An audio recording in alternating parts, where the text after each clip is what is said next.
Trisha Paytas is losing subscribers exponentially or linearly, whatever way you want to put it, but she's losing subscribers and she's not able to sustain her lifestyle.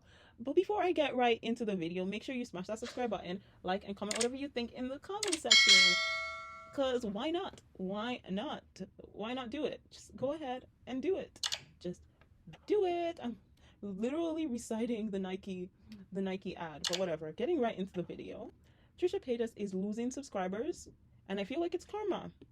It's karma, one, because of the reason or the way that she dealt with the entire Frenemies 5%. Made it a joke and made it seem like that 5% was pocket change, or like not even the 5%. The amount of money she made from Frenemies was pocket change, and I feel like that added significantly to her income. It added significantly, as we can tell right now, because without that entire the notoriety from Frenemies and the actual money, not only did she make money from Frenemies, but she made money from people who supported her because of Frenemies actively supporting her on her own channel, supporting her either from her OnlyFans or supporting her from, you know, her TikToks, supporting her just all around. So Frenemies did not only just pay her the amount of money they paid her just for being on the podcast, she was also gaining just in general. Like, you know, Trisha Paytas had never been talked about in such positive light ever before until that point. Like, people just knew her as the troll, and that was it. And nobody took her that seriously until the podcast. And the podcast helped her significantly. So for her to literally brush it off the way she did, or talk about it the way she did, or just be completely rude and just completely not grateful at all for the opportunity in itself, was just telling. And I feel like that's karma. Whatever's happening right now is karma that's coming back to like bite her and make her realize that whatever she had was a blessing that she should have been grateful for.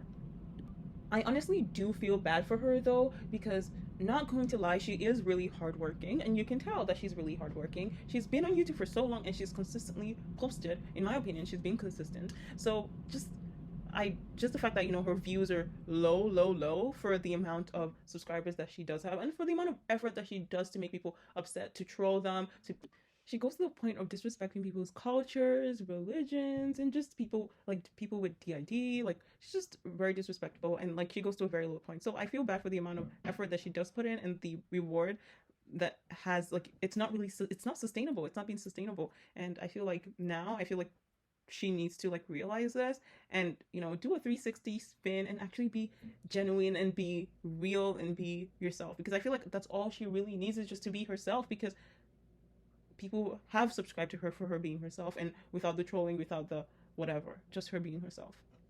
I feel like, you know, there's been stuff going around that Trisha Paytas is going broke, apart from the fact that her views are low and all that stuff. I feel like another reason why this is the case is because, first of all, she's a hoarder. She buys things that are unnecessary, in my opinion. I'm not saying that she's not entitled to use her money however way she wants, because she completely is, and she's allowed to spend her money, you know, spend the money she works hard for. She's allowed to, but, you know, there's a line that's crossed, and I feel like she has crossed the line. She's crossed the line of what, you know, hoarding is, of unnecessary stuff. And I don't know if she has a like financial advisor that advises her how to use her money, because she's been on YouTube for a very long time, made money on YouTube for a very long time. And I feel like because of that, like, she's acquired a lot of wealth that if she put it into the right things and invested it in the right ways and made smart decisions, she wouldn't even need to be on YouTube to actively be okay for years to come. So I'm not sure if she's made the smart decisions with her money, and if she's making the smart decisions. I hope she is, and it's just what it appears to be, but not what it actually is. Because, first of all, have you seen that girl? Like, did you see her house? Like, whenever she did like tours or whatever, I was like, girl, you got so much stuff. Why do you need Elvis this? Why do you need all that stuff? It's like so much stuff. Like, I don't know how she could function in the house. And then she bought a new house, and I was like, maybe, you know, it's finally going to be better. But now she did the tour again, and I'm like, all this stuff, it's just not even like, it's not even architecturally pleasing to the eyes. If it was architecturally pleasing to the eyes, I would have been like, okay, this makes sense. No, it's like things that don't even like go well together. They don't go well together. It's like just not pleasing at all. Like, I was even thinking that maybe Moses was going to be, you know, make it different, you know, be the balance that she needed, but no, he's adding to it, because they're both two peas in a pod. They're both like, they're both weird. They're both weirdos, guys. They're both weird. Like, they're the same. They're the same. They both like to hoard stuff. Like, it seems like they both like to hoard. Okay, so I'm not sure if he's helpful in that way, or he's just following the lead. Like, he's just following the lead, or following Trisha, whatever she wants. Yeah, that's it. He's gonna do it. He's going to do it because that's just their dynamic. It seems to be their dynamic. But yeah, guys, Trisha Paytas is going broke, and I think it's karma. I think it's karma. I think she needs to go reevaluate and be more grateful and actually be, realize the things that she has, because it could easily just go with the snap of a finger, because it's the internet. That happens to people. People have been there, and she always talks about the fact that she's the roach that's not going to, that's always going to be there, because she's, been on YouTube for over a decade, and she still, is able to bring in considerable amount of income, and she does brag about that.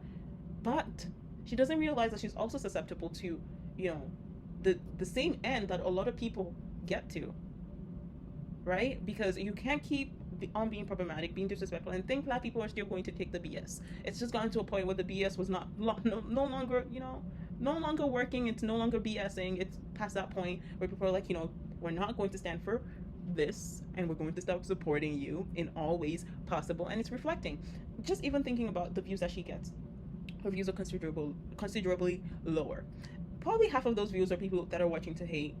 People watching to hate. That's possible. So outside of YouTube, they're really not supporting you. They're not adding to anything, right? And then let's say less than half of the people who are actually watching, let's say she gets 40K views on something, less than 20K are actually people that support her, that join her channel, that supports her OnlyFans, supports her TikTok, all that stuff. So like, it's really not working out for her, and I just wanted to talk about it. Let me know what you guys think in the comment section down below, and also give me video ideas. What do you want me to talk about? What do you want to hear my opinion on? What do you want me to, yes, again, I'm going to repeat that because my brain works like that. What do you want me to talk about? What do you want to hear from me? Let me know in the comment section down below, and I will be sure to talk about that. And on that note, make sure to like and subscribe, and I will see you in my next video. Bye bye.